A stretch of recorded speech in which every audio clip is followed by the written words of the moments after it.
بسم الله الرحمن الرحيم القارعة ما القارعة وما أدراك ما القارعة يوم يكون الناس كالفراش المبثوث وتكون الجبال كالعهن المنفوش فأما من ثقلت موازينه فهو في عيشة راضية وأما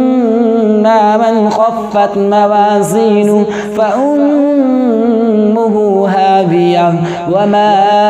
أدراك ما هي نار حامية بسم الله الرحمن الرحيم ألهاكم التكاثر حتى زرتم المقابر كلا سوف تعلمون ثم كلا سوف تعلمون كلا لو تعلمون علم اليقين لترون الجحيم ثم لترونها عين اليقين ثم لتسألن يومئذ عن النعيم.